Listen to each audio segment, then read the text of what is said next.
recording. So we are live? Yep, we're live.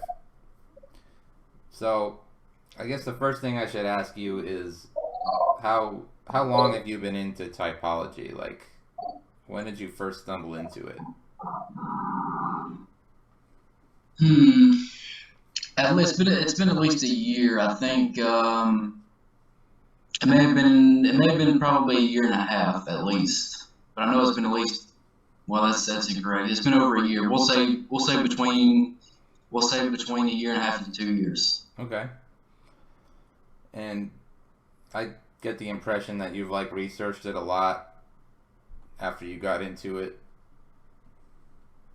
Or have you just kind of dabbled in it?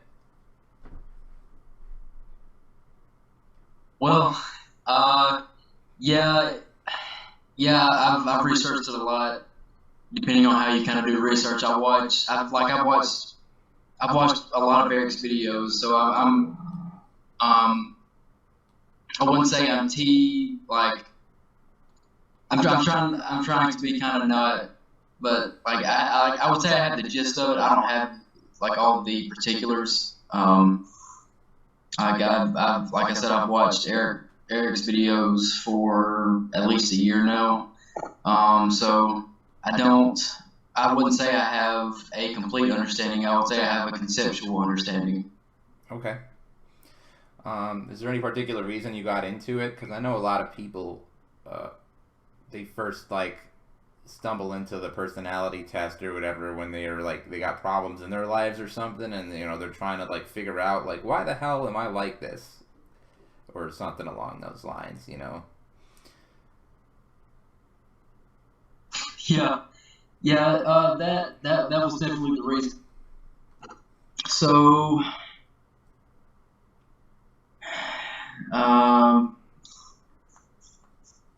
I first heard the term INFJ. I was on YouTube looking up something about psychology.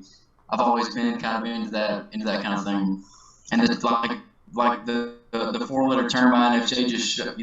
I'm like, okay, we know what the hell is this, Mm-hmm. And at the time I didn't understand that it was part of a bigger thing.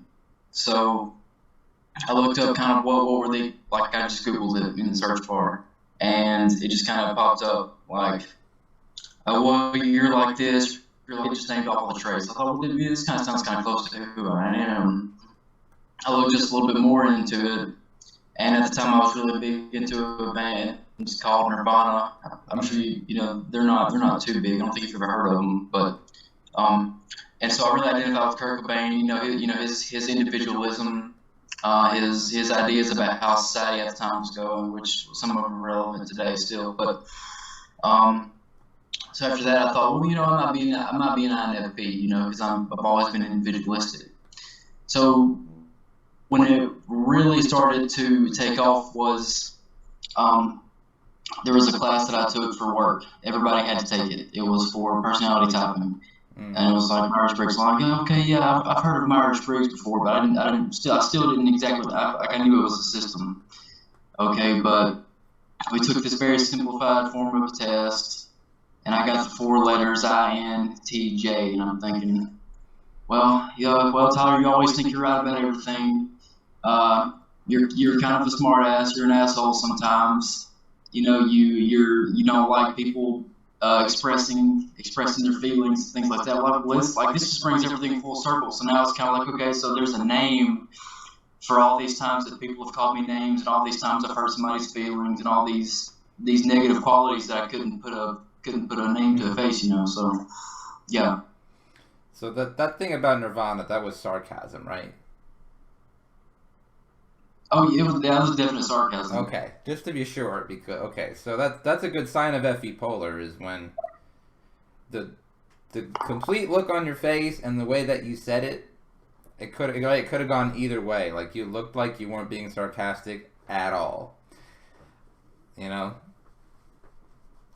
But I just assumed that you were being sarcastic based on other context clues, basically. But when people have to assume what you're thinking, that's a pretty definite sign of FE low in the stack. especially if you're like an ISTJ or an INTJ or something. You guys are some stone-faced motherfuckers. So, what were you like when you were a child? Like, say, like 5 years old?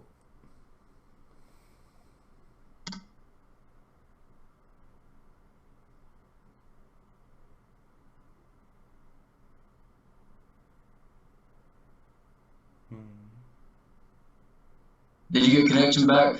Yeah. Okay, so I'm sorry. Can you repeat the question? I said, what were you like when you were like 5 or 6 years old or something like that? And what would other people say you were like if there's a difference? Oh man, 5 or 6. So I would have been. That's around Head Start age. So, um, there's. I mean, the PC way. I was kind of know-it-all. Um, I was reading books. I wouldn't say reading like reading, but I was recognizing words by the time I was like 2 and 3 years old. I was writing. I think I started writing in cursive when I was 5. Um, I really enjoyed reading books. I liked playing outside like the other kids did, but I didn't like it as much.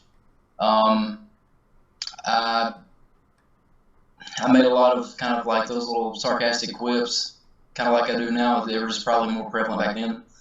I liked most of the same things that all the other kids did, but I was a little bit more introverted.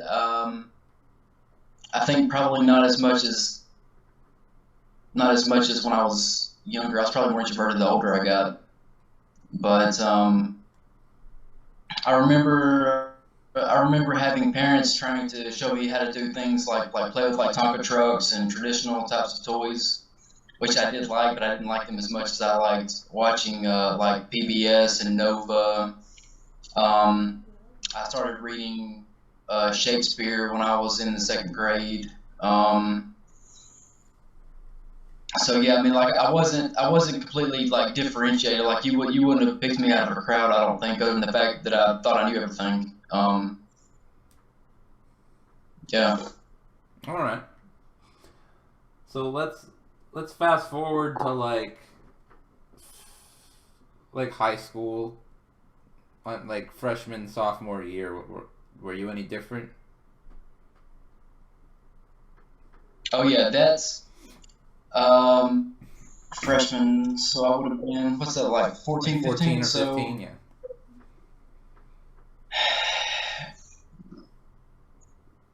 okay. Yeah, that was like the rebel phase. I mean, most kids that age kind of do that anyway. But yeah, I was really really really quiet. I only hung out with maybe 3 or 4 friends. I was in the clique that didn't. We weren't the anti-rich kids, but we didn't care to understand where they were coming from. I played a lot of Grand Theft Auto. I played a lot of PlayStation. I was very much into music. What kind of music? Um, I li- I liked school. I didn't think of it. There were the aspects that I liked about school was probably the fact that I got I guess school was a way for me to kind of open up my mind a little bit. I liked to be able to think about things like I guess a broad way of like a bird's eye view, I guess, would be. I liked school in that I got to think about things that could not be disputed, like facts, history. There were some aspects that I liked about math. I mostly didn't like math because they wouldn't let you skip forward through the things that you already knew. I always had to show my work. I got tired of doing that. So um, I liked being able to. I mean, that was the thing that I was good at. I was good at not as much the social thing, but like I said, I was kind of a teacher's pet up until that age. At 14, I was a rebel. I mean, I didn't like doing my homework. I didn't like playing nice with everybody. the only thing that I really liked about school was the learning itself. I think that's the best way to say it. Okay. Yeah, especially we had English lit. I liked English lit. I liked science and biology. I liked. Um, I wore black all the time. I still wear black a lot. I only hung out with folks. I hated the rich kids because they had everything handed to them. Um, I couldn't wait to leave because I had to go home and do the homework that I liked, except for math, that kind of thing. So, Damn. Um, so I guess a couple follow up questions to that. So you kind of speak about the rich kids as if they encompassed like a whole clique of their own. Like where did you go to school? so I went I went to school in a little town in Mississippi called Boonville. If you're familiar with Tupelo, that town is probably about 30 to 45 minutes south of where I grew up. So I'm pretty familiar with Tupelo. It's the whole Elvis thing, Graceland. So the school that I went to was not only the main school in the city, but it was also the main school in the county. So everybody who was everybody really went there. Okay. The highfalutin, types, all of your bankers, your high society, all the best athletes, politicians, all their kids went there. And that wasn't a private school? No, it wasn't private. It was a public school. Oh, okay. But it was very aristocratic, very socialite, very interesting. Yeah. So that's. Go ahead. Was your class like very large, like in the thousands of kids?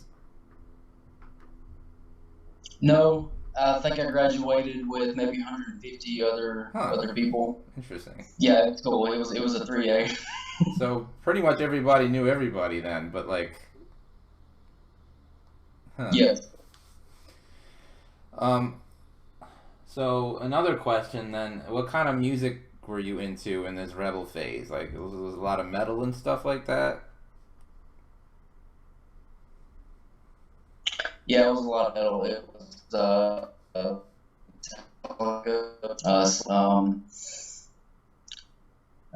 listened to Green Day. I listened to Linkin Park. I mean, all these are mostly mainstream bands, but I was really big into Seether,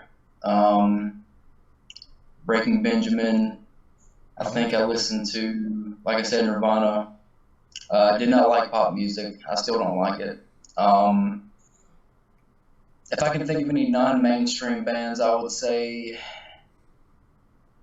no, I can't think of any. But like at that time, I didn't. I was very sheltered, so I didn't really understand the whole concept of indie bands and what's cool and what's not cool. I just knew the music was heavy and I liked it because it was that mirror for you. So, but yeah, it was just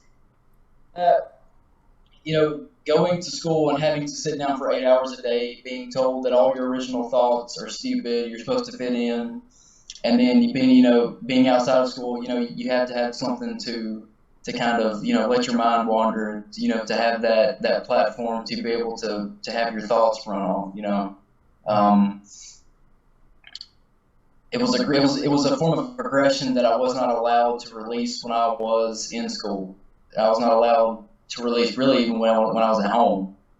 It was a way for me to individuate myself. Yeah.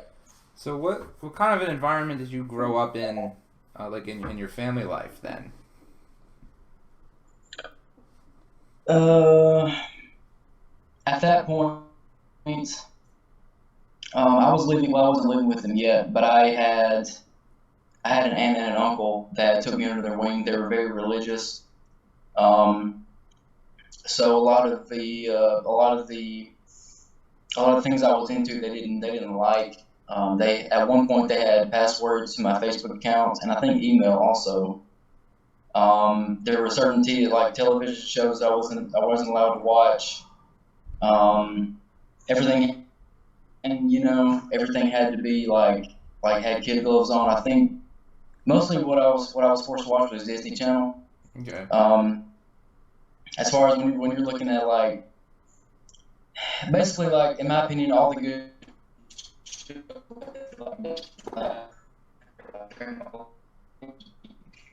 Oh, wait, you're breaking up on me right now. Wait a second. uh,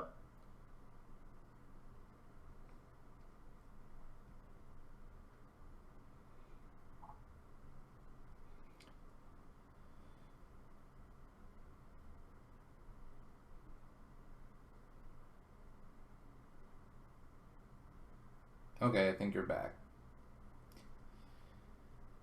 but yeah, so anyway, like there were like just there were things about what I was being told to watch that I knew I didn't agree with, but I couldn't really point out why.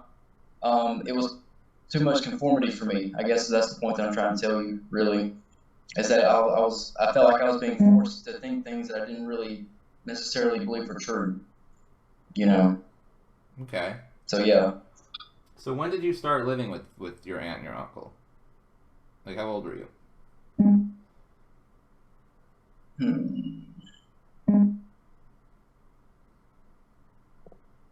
I think 16 or 17. Okay. They influenced on my life. They're great people. They're still great people. I just didn't agree with a lot of what they thought about religion and life in general. Okay. I mean, so it's not it wasn't yeah it wasn't personal. Okay, so I lived with them from 17 up until I graduated. I think maybe 16. I'm not for sure about the details, but anyway, 16. Due to some issues with my mother who I was living with. Not going to get really much into that, but so they took me under basically foster care for that remaining amount of time. Individualism was kept at low. I wasn't able to really speak freely. Anytime I tried to say anything, it was almost counted as an appeal for attention, which I did want their attention, I did want their approval, but I never admitted it to myself. They always, I think they were SJs, I don't know, but in any attempt at trying to reveal what I thought was truth was considered taboo to them. If I didn't like, let's say if I didn't like a particular brand of pizza, that's wrong. If I didn't like a certain kind of music, well, I'm wrong because it's not Christian, that kind of thing. So, and just to be clear though, I'm not anti-Christian. I do believe in that. I think that there's a lot of things that could be different. So I'm not trying to. I'm not an atheist or anything. I don't care, dude. You do you. Good to hear, though. Good to hear that it didn't because a lot of people rebel so hard against that lifestyle that they just go like hardline atheist without really trying to take a broader view of it, I guess. So I can appreciate that.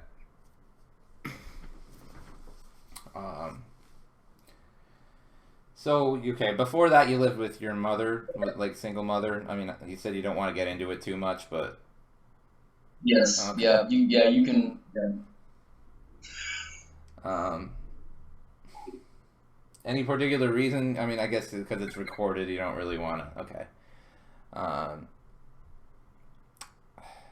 Can you outline maybe why the two of you didn't get along in general? The relationship with my aunt and uncle. No, with you and your mother. Well, it wasn't so much that we didn't get along. Well, yeah, I mean that's a direct way of saying it. The reason that I didn't live with her was due to some mistakes that she had made previously that had been brought out to the light. Oh, Um, yeah, and those were consequences of those actions. I'll just all yeah. right, fair enough. So there were a lot of times where there would be certain people in her life that I knew were bad. I wasn't allowed to say anything. Things like that.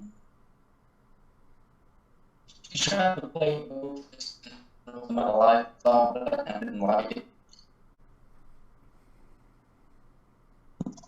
Okay, we should be good now. So the No, you go ahead. so anyway, now we're good, but I guess the point that I'm trying to make was that basically throughout my life, I've always there's always been all kinds of logical, I guess you can say logical. There's always been all kinds of just slight truths that I've never been able to quite put my finger on, but I knew that this isn't right, and um, I wouldn't say I'm not like Elon Musk, like things physically pain me, but specifically with my mother, I would say that I could see these things becoming a pattern, and it just kind of but yeah. All right, so I guess moving on. At what point did your life begin to move on from that earlier phase where you were like all repressed and stuff? Like after school, like where did you go? What did you do?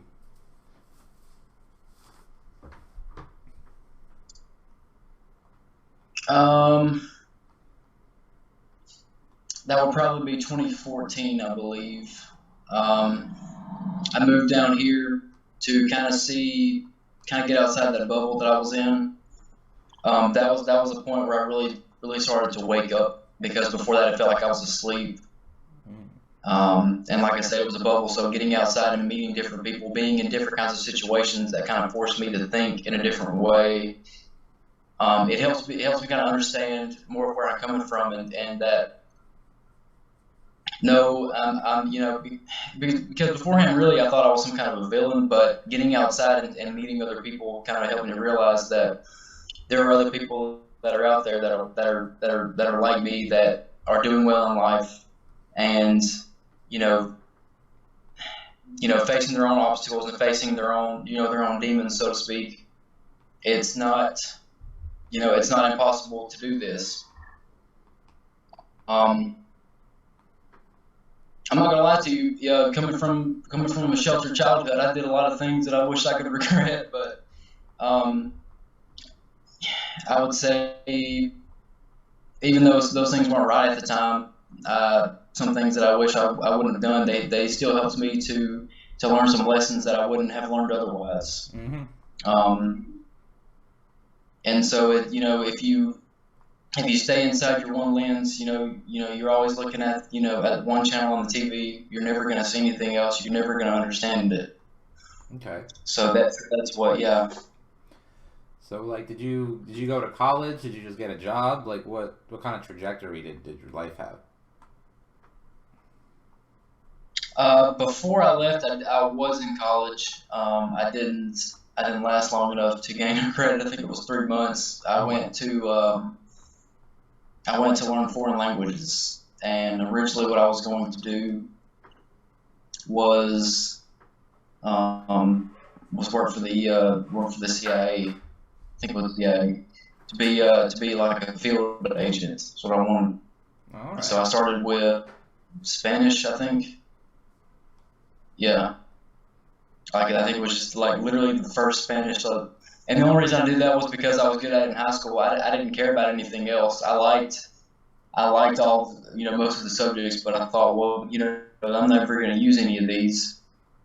This is something that I can use wherever I go. I can connect to more kinds of people than I can, with English. And at that time, I wanted to kind of be like a missionary. I wanted to go to Spanish-speaking countries and things like that. But then, I found out, this whole CIA thing. I'm like, okay, I can, I'll be a secret agent. So I thought, that'd be cool. Okay. And then what did you end up doing?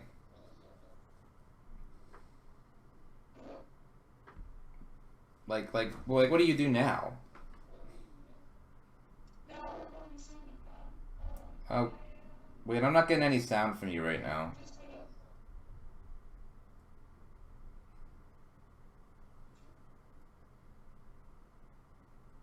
Okay, what about There we go. so right now I'm working on the assembly line. I just filled out my FAFSA, so I'm getting ready to head back to college. All right. Yeah. Cool. So, what do you do? What kind of hobbies do you have now that you do on your free time? I read a lot of books. What kind of books? The 48 Laws of Power. Um, I've got one. Edgar Allan Poe. I think it's not a complete. I think it's a collection of maybe like his most famous ones, like the Amontillado and the one where I think maybe the Raven's in there, and then the one where um, I don't remember the title, but the one where the guy is taking care of the man, but he kills him and puts him under the floorboards, whatever that was Mm. called. Um, I think those are the main two I'm working on right now. So you do you generally read like nonfiction? No, typically I don't. I've read a lot of biographies. The only nonfiction that I know for sure that I've read is Edgar Allan Poe. I read Hmm? what is it called? The Crucible. I've read.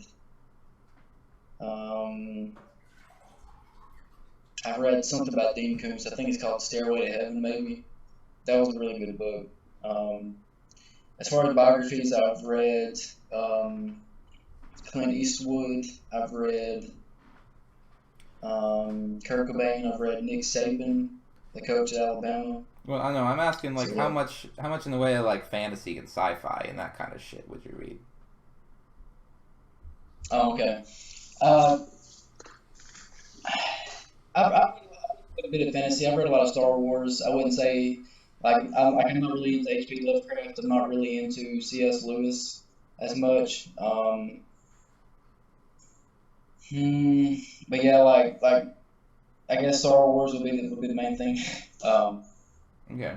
um, typically,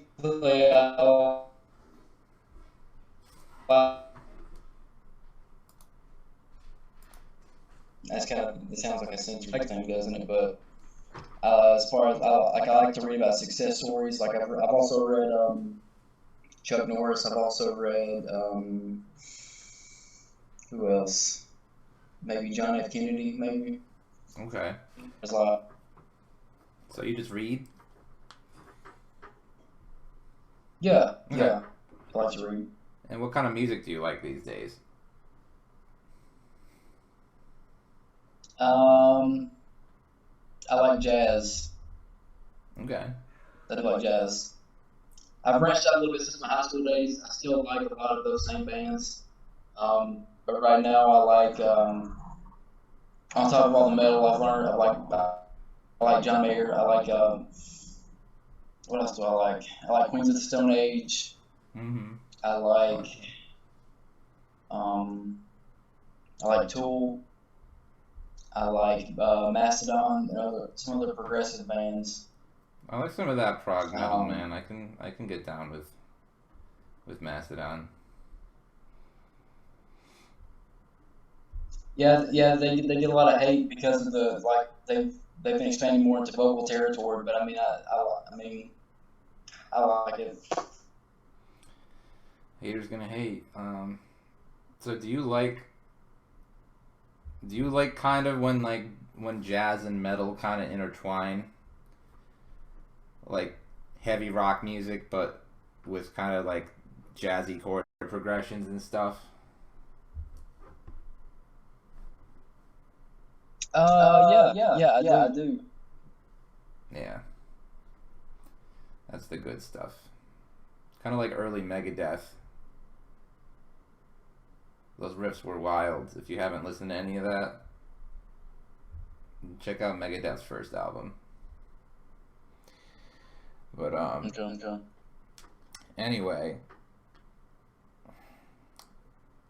what kinds of things will you think about on a general basis? Like, do you think about philosophy and psychology and like geopolitics, and are you pondering through all this stuff during the day, like while you're working the assembly line and stuff? Like, what are you focused on? Really?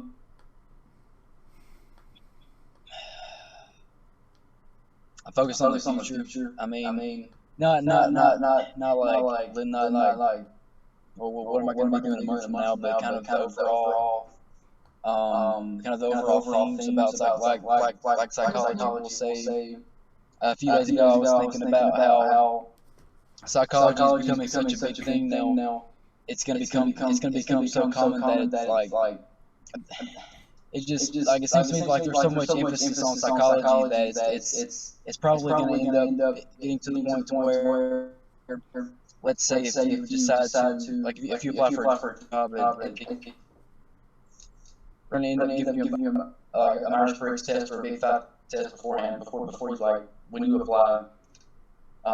There's so much emphasis on classification and everything's just basically everything is going to be quantified. Everything is going to be typed down or written on some kind of paper, or everything's going to be filed and stuck away into boxes. Everything that you see is inside the box, right? Everything has its own.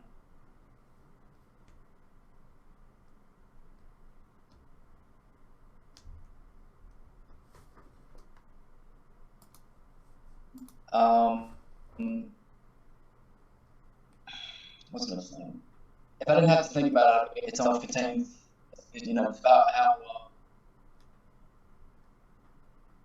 About how Carl Jung. I don't know exactly that he wanted necessarily there to be a Myers-Briggs type system. I don't think that was what he designed to. I think he just liked to research just to research, and I think he really just did it for the fun of it. It's good. It's good for the future. But like I said, there's gonna be a lot of control. I see a lot of power being consolidated in the world, especially when you look at things like government. When you look at all the tariffs, like specifically here, there was a coal mine that shut down due to some happenings in the Obama administration a few years ago. It seemed.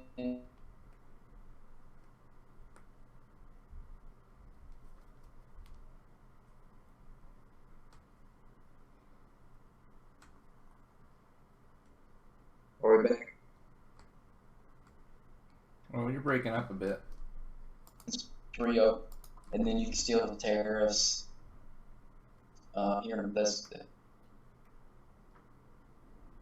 Okay, how about now? There we go. So basically, you're predicting that power is going to be more consolidated in the hands of government, or I wouldn't say just in government. What I'm seeing is that, like, individual phased out, in my opinion. Now, there's always been a mainstream. There's always been what's popular. There's always been popular opinion, collective unconsciousness, whatever you want to call it. But there's less of a tolerance for outsiders. Is what I'm noticing. There's less of a tolerance for original opinions. There's less tolerance for people that don't go with the two-party system. People that maybe even you want to get really real. There's less tolerance for people who don't condone homosexuality. There's so much quantification. There's so much what's the word? I mean, I don't have the words, but the systems that I see that are being implemented don't allow for anybody to think freely. The systems don't allow for there's not enough space for people to actually come in and organize things themselves. Um, Okay. when you look at like um, identity politics and SJWs, it's starting now. This dystopian future that we read about, years ago is happening now. Okay. It doesn't look like it because there's not lasers and light beams everywhere, and you may not necessarily see whole lots of cameras, but it's happening now. I don't know. I'm starting to see a whole lot of cameras. They install a whole bunch of traffic cameras all down the street. But so as far as what kind of a plan or a trajectory do you have for your own life? Well, my plan is to go to school for engineering.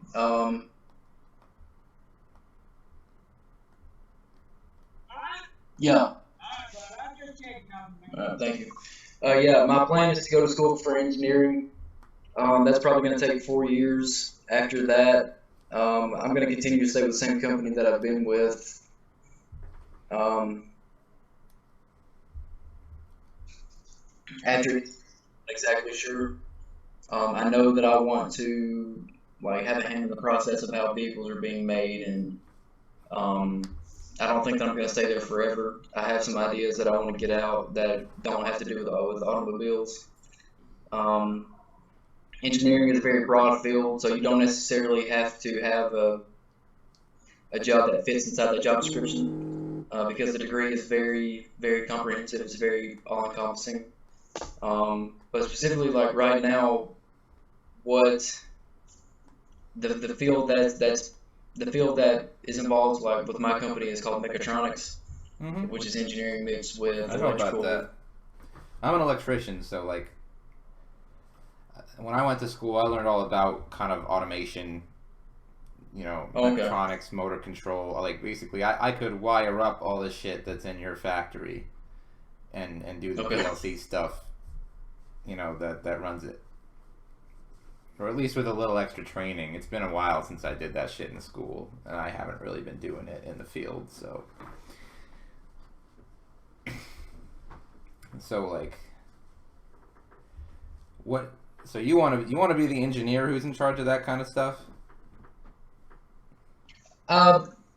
When you're looking at long term, no, I don't want to be technically an engineer, just an engineer long term. I wanted to add to something, but I know immediately right now, within the next 5 years, I want to be an engineer. I want to work on things. I want to solve problems and change processes because I see a lot of things that I work on a line, right? So technically, it's above my pay grade to work on things. Right. So to be able to fix things on the line that I think could be better, I'm gonna have to take that 4 years to get that degree.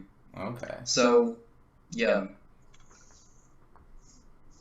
So did you start to realize how it could be better after working the line for a while? Or no? Or did you already know? I mean, we're looking at probably a week. After I've had time to look and see how when I have the time to look at how other people are operating and how the pallets move on top of the belt. And you're looking at how things are the pulleys that we use for certain drills. Difference between how parts are being delivered in between lines and departments, whatnot. I see things where hey, this could take 3 seconds off, this could take 4 seconds off. If there was more communication, this department wouldn't have to be arguing with this department, things like that. Mm-hmm. So what would you say makes you? Where would you say are points where you clash with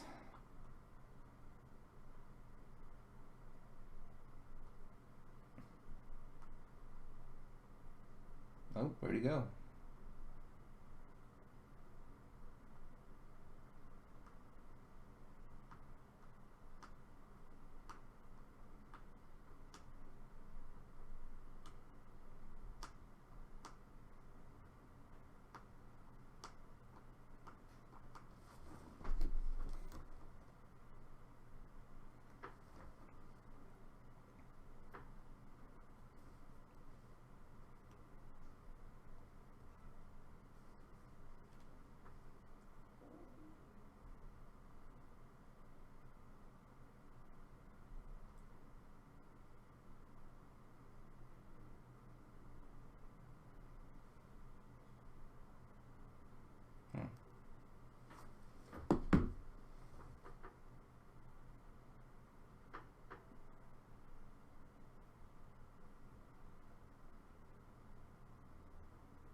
He's just disappeared on me.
So you mentioned you kind of referenced a lot about there being some mainstream or some like collective unconscious,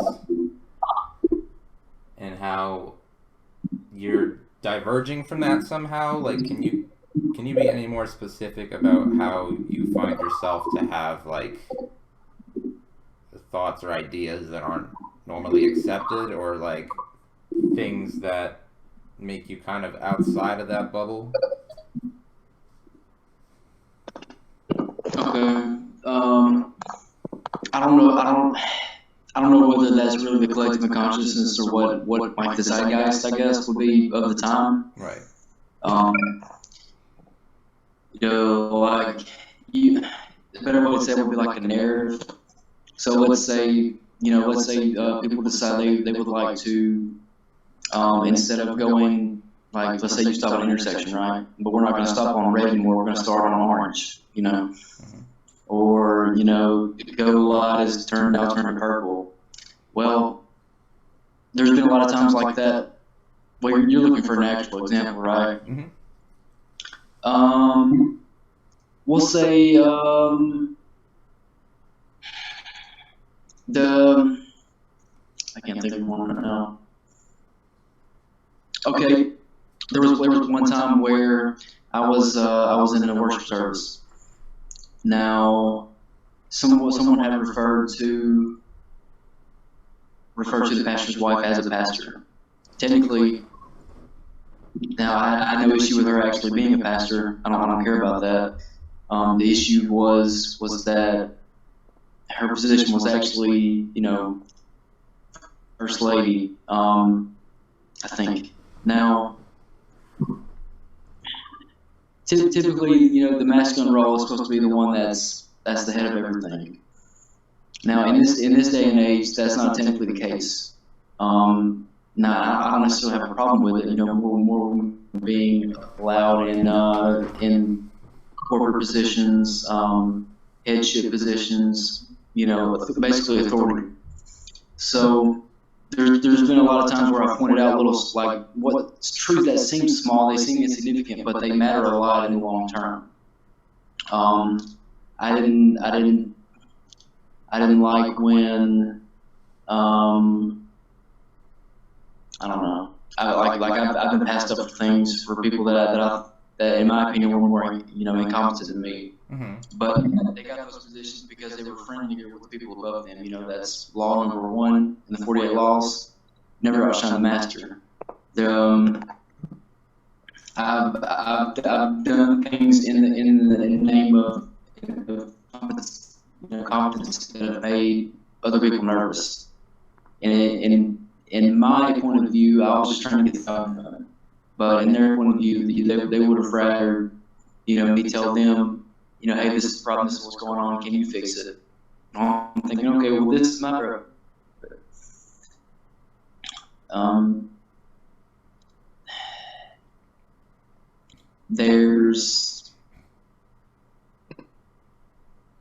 Does that answer your question? Not exactly. I guess what I'm getting at is, you mentioned how, like, a lot of the time when you were growing up and in school and whatever, like, people would not necessarily have, like, singled you out as, like, he's the weird one. And, like, a lot of, like, the music that you listen to is, like, pretty mainstream stuff. I guess what I'm trying to get at is like, where do you kind of fundamentally veer off from the mainstream? Aside from your views on power and authority and stuff like that.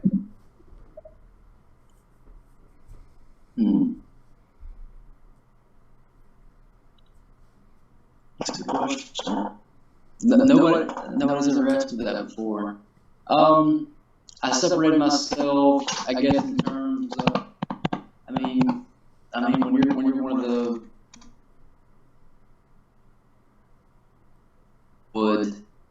that would separate you, not necessarily in a mainstream point of view. I've always been the kind of guy that's like, okay,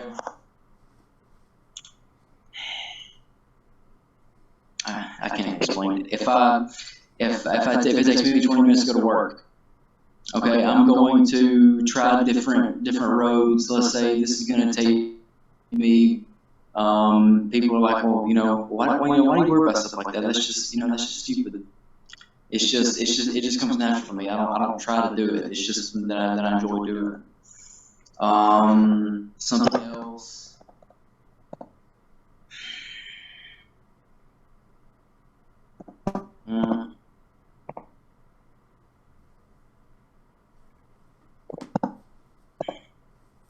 I don't know. I guess. Is there? Like mainstream, but are you? Are you looking for something maybe in school, maybe in? Basically, I things that would have made you seem like the odd man out in life, like kind of like everyone's looking at you, like you have 3 heads. Like what's up with this dude, or like why did he just say that, or kind of like a very obvious schism, like between you and like the others.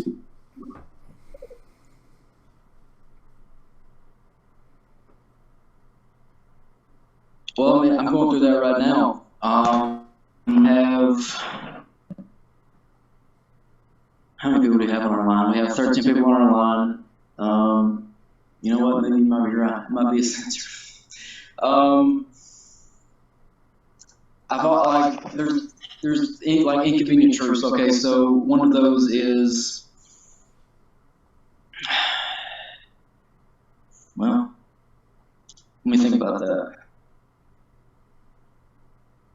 I've always made these little statements like, okay, some of these, like when you look at these modern cell phones, right? They're huge, you know. But I made a statement to somebody one time. Eventually, they're going to take the place of television, and and see what, like, when you look at the progression of even how television goes. Everything is I guess consolidation would be the best word. Like, you're looking at how even like Xbox and PlayStation, everything is included inside this whole one screen. It contains everything. And people are like, I've been asking people, why do you think about stuff like that? Like, I had an instance one time where I called out a relative of mine had a wife that I knew was trying to, just little things like this, like, maybe that may not be an intuition thing, but she was trying to ask him his opinion of something. He didn't get it, but I was like, well, technically what she's doing is, this person is asking you what your opinion is, so they can find out what you're doing before they do this something. And it wasn't anything illegal, but it was something that may have been like something that could have been questionable. Like maybe like going out to a place with this person that was of the opposite sex. These two people were married. So those, I guess I call that a lot of bullshit. I wouldn't say that I wouldn't necessarily stand out against the mainstream in that point of view, but just I've never been the kind of person that just goes with the flow as far as that goes. So you have to call stuff out when you see it, basically? Yes. I mean, and maybe that's a thing. Like, I've been accused of doing things like shaking your head. Oh, Tyler, you asked too many questions. Tyler, you're trying to read too. I can't. It's hard for me to give you an example right now because I can't think of any. But say I don't know. Okay, well let's no, I can go somewhere with other shit anyway. So like you mentioned how you're driving to work and you might try like a different route to get there instead of using the same one. Yes. Now, why would you do that?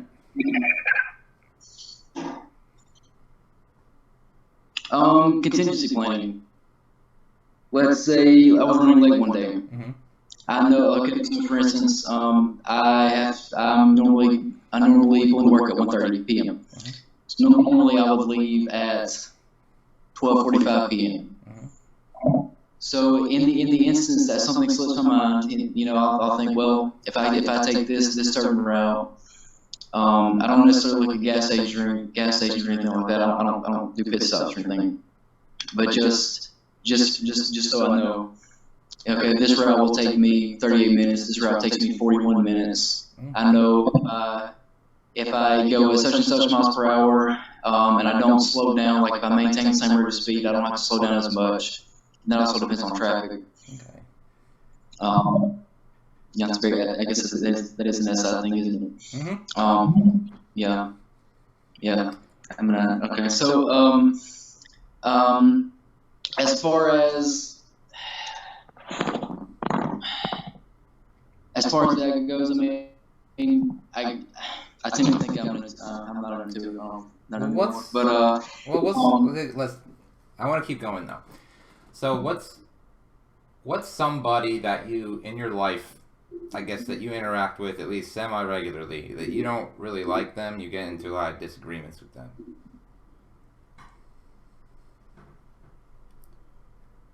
Do I need to name that person or? Not necessarily, no. Basically, what I really want to know is, can you give me a specific like time that you can remember where you had an argument with them and like how it went down?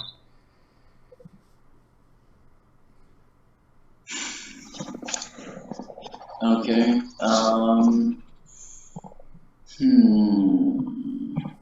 I had an argument with a coworker of mine that, like, okay, so this certain coworker, I think very highly of him. He's very intelligent. He sees things in a different way. But we butt heads sometimes. But I don't view arguments as arguments. I don't view them as disagreements, because I like to argue with people in such a way that defines another point of view. I like to argue with people so I can see where their head's at. I don't necessarily think that one way is necessarily correct. So, for instance, this guy's a vegan, or he's a vegetarian. He's not a vegan. There's a difference. I think there's a difference. Yeah, there's a difference. So, I show him a lot of studies about how red meat has more B12, has more iron, more all kinds of different nutrients. Like, I can get that by eating such and such a plant. Like, you may be able to get it, but it's not. It doesn't come from the same source. It's not. There's not as much in abundance. And typically, I tend to like to push people's boundaries just to see what they're going to say, just to see how, not necessarily just to piss them off, but I want to kind of press to see what their point of view is. I'm usually always calm. I hardly ever. It's hard to piss me off. But in this particular instance, I did get a little bit I did get kind of fired up. Mainly just up the ante, but he was telling me about how this and this, and it's like, well, I don't, this is just my point of view. I don't necessarily think I'm going to do this for forever. I'm just trying it for right now because I'm against animal cruelty, and I do agree with that sentiment. I do think that a lot of animals are being treated improperly, even if it is just for for food service industry. And I think especially when you look at how hot dogs are made, it's terrible. I want you to know that straight up SI stuff, the way that you're now going on about how you think about how animals might be treated, like it's like going on like another tangent aside from what I even asked you and what your answer to that might be, and you're still kind of like narrating. It's like just more details. It's funny to watch. Like honestly, I would say you were an ISTJ, but like you're almost like too animated and too proactive. Like I would say you're really an ESTJ, honestly. Like not even an introvert. Especially with like that contingency planning stuff. That's like anti-polar shit right there, where like I don't know if that's like a regular thing that you do, but like to want to know, regardless of how it plays out in the future, I'm gonna have an effective way to respond to it. That's the kind of thing I would often see from ESTJs. Like they're the ones who are getting, like, if you go on a vacation, you're gonna get trip insurance, you're gonna have an itinerary for everything. You're gonna know exactly how the whole thing is gonna go down, and just in case it doesn't go down the way you expect, you're gonna have a way to respond to it.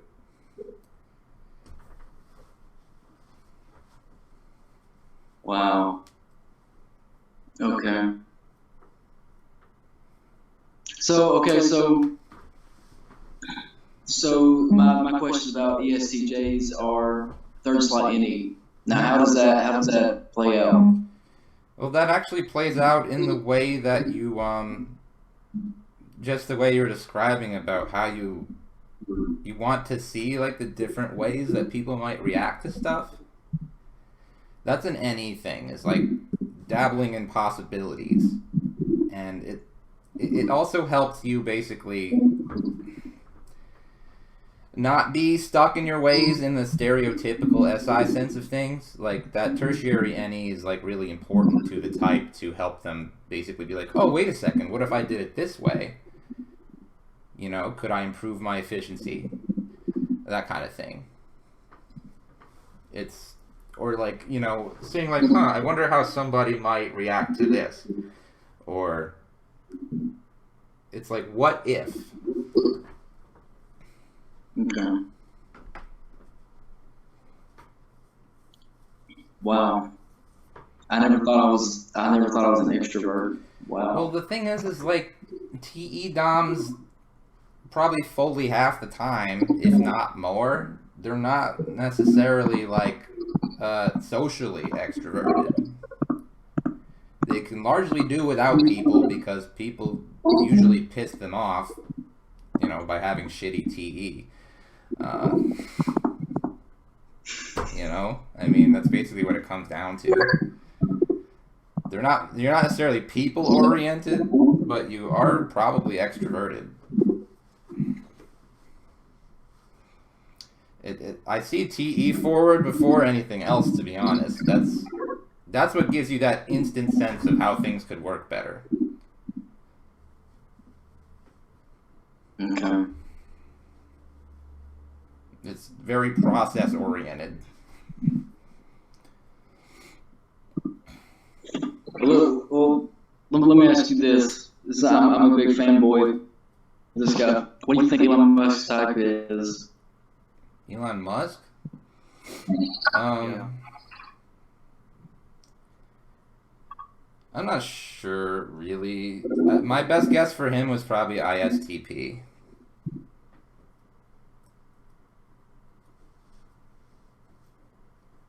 Okay.